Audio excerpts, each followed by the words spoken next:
നിങ്ങൾ എന്തിനാ ഇങ്ങനെ നടന്ന് കഷ്ടപ്പെടണേ? നമുക്ക് എല്ലാവർക്കും ഇതേപോലെ കഴിക്കാൻ തന്നല്ലേ? പിന്നെ പണിയെല്ലാം കഴിഞ്ഞല്ലോ?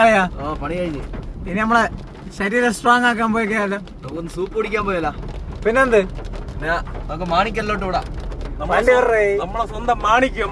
അങ്ങനെ തടിപ്പണി കഴിഞ്ഞിട്ടുള്ള അംഗം മാണിക്കല്ലെത്തി. ആ ഇരിപ്പ് കണ്ട സൂപ്പി. അങ്ങനെ നമുക്ക് സാധനം കിട്ടി.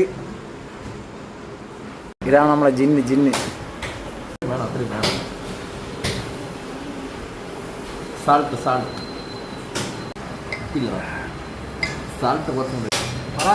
സൂപ്പ് അങ്ങനെ ഉണ്ട്.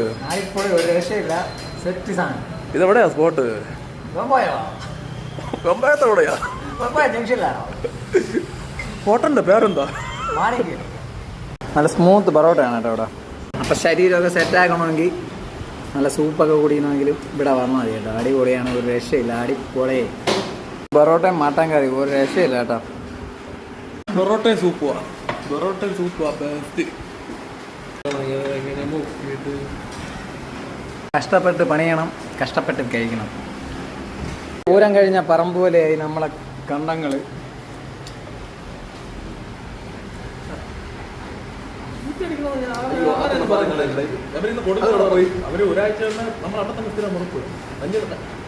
നേരം 5 മണി മുതൽ രാത്രി 7 മണി വരെ ഇവിടെ സൂപ്പുണ്ട് കേട്ടോ.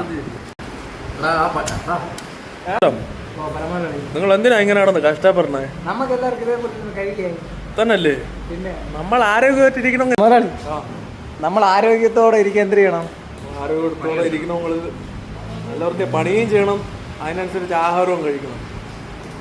അപ്പൊ പണിയെടുത്താൽ മതിയല്ലേ? ഇതേപോലെയൊക്കെ എല്ലാവർക്കും കടിച്ചു തിന്നണം. നിങ്ങളെല്ലാവരും പണിയെടുത്താൽ മതി, അപ്പം സ്ട്രോങ് ആവും. ഇപ്പൊ പണിയണം കേട്ടോ, പണിയാണ് മെയിൻ. അപ്പം മാണിക്കൽ റെസ്റ്റോറൻറ്റ് ലൊക്കേഷൻ വരണമെന്ന് വെച്ചാൽ നമ്മളെ വെമ്പായം ജംഗ്ഷനിൽ ഇടത് സൈഡ്